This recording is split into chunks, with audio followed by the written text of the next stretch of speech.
Finance Minister Enoch Godongwana are going to present what some of us call the mini budget. It's not right. It's actually called the medium-term budget tomorrow. The country facing rising costs, growing unemployment, increasing calls for more income support. That's right. ENC Business Editor Devin Murugan is with us for a look at what to expect from the Minister. Devin, good to have you as always. Good morning to you. Now, we are told that Enoch Godongwana will be more fortunate than his predecessor, Tito Mboweni, on Thursday. This because some of the key numbers he will be presenting will be much better than expected, it seems?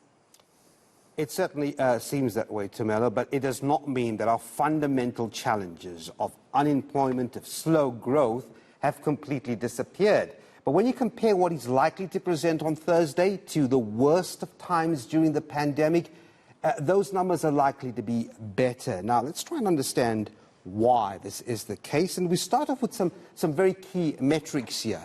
GDP growth, that's the growth of the economy, is expected to be better than what we thought it would be in February for a number of reasons. Well, one of the big reasons is the fact that the global economy started to open up at the start of the year, and we exported more of our mining commodities, more of our agricultural produce.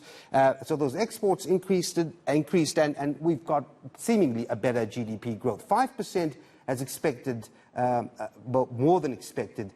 If you look at the it was 6.4% contraction we saw at the end of last year. The budget deficit, what does that mean? The difference between the money we gain in revenue and we spend. It was expected to be a huge gap, 9%. It should come in at 5%. And then, of course, as I said, the tax revenue, that might be about 169 or 170 billion rand more than we expected, and simply because we've had such good luck with mining commodities. Mines have sold what they get out of the ground to overseas, and of course they made more profits. Those profits found themselves in the form of tax revenue into the coffers. But the big question, of course, is, what exactly do you do with that extra money?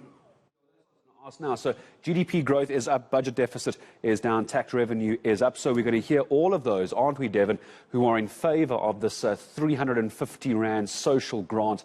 I think it's the social distress grant, isn't it, the proper name for that. They're going to say, well, if we've got the extra money, we know where we can put it, isn't it? Yeah, so that's the thing. You've got this new unexpected, let's put it, revenue that's coming. What do you do with that money? But I must tell you, that's a key question, and Treasury is very mindful of the fact that the commodity cycle, these cycles don't hang around and last forever, so that money coming in wouldn't be there all the time. But there's been a very big call for, as you say, this social distress grant to continue. 350 rand a month. It ends in March next year in some form or the other, because poverty is just entrenched all over the community at the moment. You have to supply people with some sort of income support. Now, there was talk of a family grant ahead of this budget where the head of the household gets this. Perhaps we could see that. As I said, the basic income grant was also lobbied for as well. That type of intervention needs money. Where do we get it from? I mean, certainly, I just said the commodity cycle won't last forever. That's the one thing. Do we raise taxes? So there is a question of sustained funding. We know the Treasury has not yet published any direct calculations, research on how something like this can be funded. And also, there hasn't really been a political decision, has there, about whether or not we should be having a support grant sustained. But it's something that if you promise, you can't pull back, Gareth. It's going to be interesting to see how this unfolds on Thursday. Absolutely. And then also, David, I mean, there's the country's public sector wage bill, and this is where government plans to trim expenditure. However, as expected, the unions are actually hearing none of it at this point. Yeah, this is a huge issue. I mean, if you can remember, 2019, 2020, that financial year, public sector wage spending took about more than a third of the country's overall expenditure. That's a tremendously huge amount, isn't it?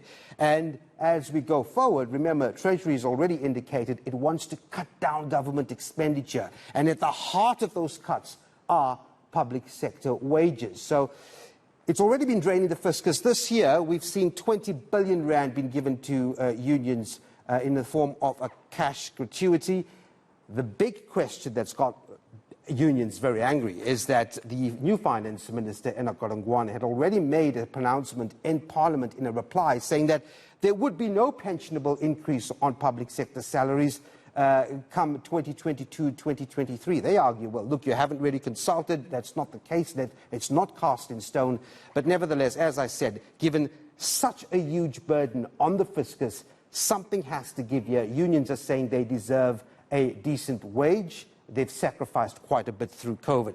So all of these are what we call spending pressures. Come Thursday afternoon, 2 o'clock, we'll see how the new Finance Minister, Enoch Godongwana, actually settles all of this. Well, he wouldn't settle it, but he's going to have to address it.